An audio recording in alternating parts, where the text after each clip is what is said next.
ಶಿಡ್ಲಘಟ್ಟ ಪೌರಾಯುಕ್ತೆ ಅಮೃತ ಗೌಡರಿಗೆ ಬೆದರಿಕೆ ಪ್ರಕರಣಕ್ಕೆ ಸಂಬಂಧಪಟ್ಟಂತೆ ಇದೀಗ ಕೈ ಮುಖಂಡ ರಾಜೀವ್ ಗೌಡ ಪರ ಅಭಿಮಾನಿಗಳು ಅಭಿಯಾನವನ್ನ ಶುರು ಮಾಡಿದ್ದಾರೆ. We stand with Rajeev Gowda ಅಭಿಯಾನವನ್ನ ಆರಂಭಿಸಿದ್ದಾರೆ. ಬಳಗ ಶಿಡ್ಲಘಟ್ಟ ಫೇಸ್ಬುಕ್ ಪೇಜ್ನಲ್ಲಿ ಅಭಿಯಾನವನ್ನ ಹಮ್ಮಿಕೊಂಡಿದ್ದಾರೆ ಫ್ಯಾನ್ಸ್. ಶಿಡ್ಲಘಟ್ಟ ಪೌರಾಯುಕ್ತೆ ಅಮೃತ ಗೌಡರಿಗೆ ಬೆದರಿಕೆ ಪ್ರಕರಣಕ್ಕೆ ಸಂಬಂಧಪಟ್ಟಂತೆ ಇದೀಗ ಕೈ ಮುಖಂಡ ರಾಜೀವ್ ಗೌಡ ಪರ ಅಭಿಮಾನಿಗಳು ಅಭಿಯಾನವನ್ನ ಶುರು ಮಾಡಿಕೊಂಡಿದ್ದಾರೆ. ವಿ ಸ್ಟ್ಯಾಂಡ್ ವಿತ್ ಅಂದ್ರೆ ನಾವು ನಿಮ್ ಜೊತೆ ನಿಲ್ತೀವಿ, ರಾಜೀವ್ ಗೌಡ ಅವರ ಪರ ನಿಲ್ತೀವಿ ಅಂತ ಹೇಳಿ ಅಭಿಯಾನವನ್ನ ಆರಂಭಿಸಿದ್ದಾರೆ ಅವರ ಅಭಿಮಾನಿಗಳು. ಶಿಡ್ಲಘಟ್ಟ ಫೇಸ್ಬುಕ್ ಪೇಜ್ನಲ್ಲಿ ಅಭಿಯಾನವನ್ನ ಹಮ್ಮಿಕೊಂಡಿದ್ದಾರೆ ರಾಜೀವ್ ಗೌಡ ಅವರ ಫ್ಯಾನ್ಸ್. ಎಂತಹವರು ಏನೇನೋ ಮಾಡಿ ನೆಮ್ಮದಿಯಾಗಿ ಇದ್ದಾರೆ.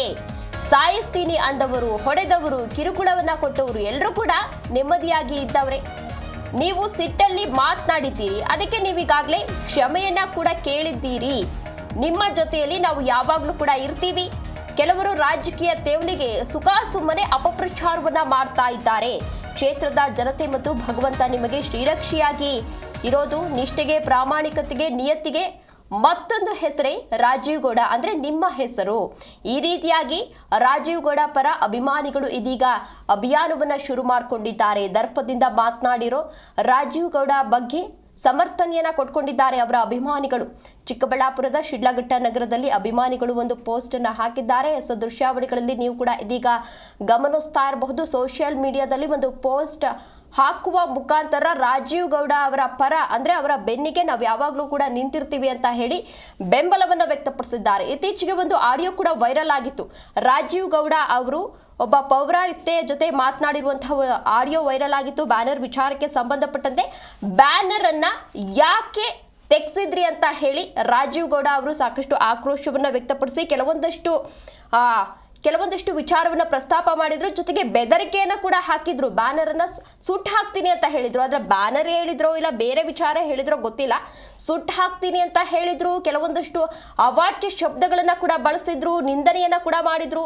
ಈ ವಿಚಾರಕ್ಕೆ ಸಂಬಂಧಪಟ್ಟಂತೆ ಸಾಕಷ್ಟು ಆಕ್ರೋಶಗಳು ಕೂಡ ವ್ಯಕ್ತವಾಗಿತ್ತು. ಬಿಜೆಪಿ ಜೆಡಿಎಸ್ ನಾಯಕರು ಕೂಡ ಆಕ್ರೋಶವನ್ನ ವ್ಯಕ್ತಪಡಿಸಿದ್ರು. ಸ್ವತಃ ಎಚ್ ಡಿ ಕುಮಾರಸ್ವಾಮಿ ಅವರೇ ಕೂಡ ಕರೆ ಮಾಡಿ ಈ ವಿಚಾರಕ್ಕೆ ಸಂಬಂಧಪಟ್ಟಂತೆ ಆದಷ್ಟು ಬೇಗ ಕ್ರಮ ಕೈಗೊಳ್ಳಬೇಕು ಅಂತ ಹೇಳಿದ್ರು. ಈಗಾಗಲೇ ಮೂರು ಕಡೆ ತಂಡವನ್ನ ರಚಿಸಲಾಗಿದೆ. ಇವರನ್ನ ಬಂಧಿಸಲಿಕ್ಕಾಗಿ ಎಲ್ಲಾ ರೀತಿಯ ಸಿದ್ಧತೆಯನ್ನ ಕೂಡ ಮಾಡಿಕೊಳ್ಳಲಾಗಿದೆ. ಮತ್ತೊಂದು ಕಡೆ ಇವರು ಕ್ಷಮೆ ಯಾಚಿಸಿದ್ರು. ಆ ರೀತಿ ಮಾತನಾಡಿರೋದು ಇವ್ರಿಗೇನಾದ್ರೂ ಮನಸ್ಸಿಗೆ ನೋವಾಗಿದ್ರೆ ಕ್ಷಮೆ ಕೇಳ್ತೀನಿ ಅಂತ ಹೇಳಿ ರಾಜೀವ್ ಗೌಡ ಅವರು ಈಗಾಗಲೇ ಕ್ಷಮೆಯನ್ನ ಕೂಡ ಕೇಳಿದ್ರು. ಅದ್ರ ಜೊತೆಗೆ ಕೆಪಿಸಿಸಿಯಿಂದಲೂ ಕೂಡ ಈಗಾಗಲೇ ನೋಟಿಸ್ ಅನ್ನ ನೀಡಲಾಗಿದೆ, ಕ್ಷಮೆ ಕೇಳಿದ್ದಾರೆ. ಈ ವಿಚಾರಕ್ಕೆ ಸಂಬಂಧಪಟ್ಟಂತೆ ಆದಷ್ಟು ಬೇಗ ನೀವು ಸ್ಪಷ್ಟನೆಯನ್ನ ನೀಡಬೇಕು ಅಂತ ಹೇಳಿ ರಾಜೀವ್ ಗೌಡ ಅವರಿಗೆ ನೋಟಿಸ್ ಅನ್ನ ನೀಡಲಾಗಿದೆ. ಇನ್ನು ಪೊಲೀಸರು ಇವರಿಗಾಗಿ ಹುಡುಕಾಟವನ್ನು ನಡೆಸ್ತಾ ಇರೋದ್ರಿಂದ ಇವರಿಗಾಗಲೇ ತಲೆ ಮರೆಸ್ಕೊಂಡಿದ್ದಾರೆ. ಜೊತೆಗೆ ಪೊಲೀಸರು ಕೂಡ ಈಗಾಗಲೇ ಹುಡುಕಾಟವನ್ನು ನಡೆಸ್ತಾ ಇದ್ದಾರೆ. ಅದರ ಬೆನ್ನಲ್ಲೇ ಇದೀಗ ಅವರ ಅಭಿಮಾನಿಗಳು ಬೆಂಬಲವನ್ನ ವ್ಯಕ್ತಪಡಿಸಿದ್ದಾರೆ. ಯಾವುದೇ ಸ್ಥಿತಿಯಲ್ಲೂ ಕೂಡ ನಾವು ನಿಮ್ಮ ಜೊತೆಯಲ್ಲಿ ಇರ್ತೀವಿ ಅಂತ ಹೇಳಿ ಅವರ ಅಭಿಮಾನಿಗಳು ಸೋಷಿಯಲ್ ಮೀಡಿಯಾದಲ್ಲಿ ಒಂದು ಪೋಸ್ಟ್ ಹಾಕುವ ಮೂಲಕ ಬೆಂಬಲವನ್ನ ವ್ಯಕ್ತಪಡಿಸಿದ್ದಾರೆ.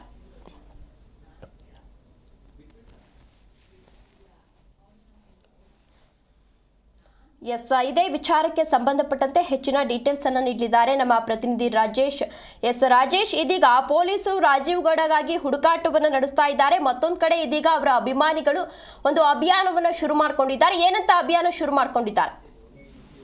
ಹೌದು ತೇಜಸ್ವಿನಿ, ಇವತ್ತು ಒಂದು ರಾಜೀವ್ಗೌಡದೊಂದು ಅವಾಚ್ಯ ಶಬ್ದಗಳಿಂದ ಒಂದು ಘಟನೆ ನಡೆದಿತ್ತು. ಅದರಿಂದ ಅವ್ರೇನ್ ಮಾಡಿದ್ರಂದ್ರೆ ಅವ್ರ ಆಪೋಸಿಟ್ ಅವರೆಲ್ಲಾನು ಪ್ರೊಟೆಸ್ಟ್ಗಳು ಮಾಡ್ಕೊಂಡು ಅವ್ರು ರಾಜೀವ್ಗೌಡ ನಮ್ಮ ಇದ್ರ ಬರ್ಬಾರ್ದು, ಶಿಡ್ಲಘಟ್ಟಕ್ಕೆ ಬರ್ಬಾರ್ದು ಅಂತ ಒಂದು ಅಭಿಯಾನ ಬೇರೆ ಮಾಡಿದ್ರು. ಮತ್ತೆ ಪ್ರೊಟೆಸ್ಟ್ ಮಾಡಿದ್ರು. ಯಾಕಂದ್ರೆ ಆ ಗೌರ್ಮೆಂಟ್ ಅಫಿಷಿಯಲ್ಸ್ ಎಲ್ಲ ಇವತ್ತು ಜಿಲ್ಲಾಡಳಿತ ಮುಂದೆ ಕೂಡ ಪ್ರೊಟೆಸ್ಟ್ ಮಾಡ್ತಿದ್ದಾರೆ. ಆ ಮಾಡ್ತಿದ್ರೆ ಇವರು ರಾಜೀವ್ಗೌಡ ಬೆಂಬಲಿಗರನ್ನ ಅವ್ರೇನ್ ಇದು ಮಾಡೋದು ಎಲ್ಲ ರಾಜಕೀಯವಾಗಿ ಪಿತೂರಿ ಮಾಡ್ತಾ ಇದ್ದಾರೆ ಅಂತ ಹೇಳ್ಬಿಟ್ಟು ಒಂದು ಫೇಸ್ಬುಕ್ ಅಲ್ಲಿ ಮತ್ತೆ ಇನ್ಸ್ಟಾಗ್ರಾಮ್ ಅಲ್ಲಿ ಒಂದು ಪೋಸ್ಟರ್ ಬಿಡುಗಡೆ ಮಾಡ್ತಾ ಇದ್ದಾರೆ. ಮತ್ತೆ ನಾವು ನೋಡ್ತಾ ಇದ್ವಿ ಏನಿದ್ದು ರಾಜಕೀಯದ್ದು ಮಾಡಿರೋ ಹಲವಾರು ಕುತಂತ್ರಗಳಿಂದ ನಮ್ಗೆ ರಾಜಕೀಯ ಎಂತೆಂತವ್ರು ಏನೇನೋ ಮಾಡ್ತಿದಾರೆ. ನಾವೇನ್ ಮಾಡಿದ್ರೆ ಅಂತ ಮಾತು ಏನೋ ಬೈತಿಲ್ಲ ನಮ್ಮ ರಾಜೀವ್ಗೌಡರು. ಅವ್ರ ಅವಾಚ್ಯ ಶಬ್ದ ಬೈದಿದ್ದಾರೆ, ಬೈದ್ಬಿಟ್ಟು ಕ್ಷಮಾಯಾಚನೆ ಕೇಳಿದ್ದಾರೆ. ಅದು ಎಷ್ಟು ಮಟ್ಟಿಗೆ ಅಂದ್ರೆ ಕ್ಷಮಾಚನೆ ಕೇಳಿದ್ರು ನೀವು ಪ್ರತಿಭಟನೆ ಮಾಡ್ತಾ ಇದ್ರೆ ಬೇಕಾಗಿ ಎತ್ಕೊಡ್ತಾ ಇದ್ದೀರಿ, ಎಲ್ಲರಿಗೂ ಇದ್ ಮಾಡ್ತಾ ಇದ್ದಾರೆ ಅಂತ ಒಂದು ಪೋಸ್ಟರ್ ಬಿಟ್ಕೊಟ್ಟಿದ್ದಾರೆ. ಓಕೆ, ಧನ್ಯವಾದ ರಾಜೇಶ್ ತಮ್ಮೆಲ್ಲ ಡೀಟೇಲ್ಸ್ಗಾಗಿ.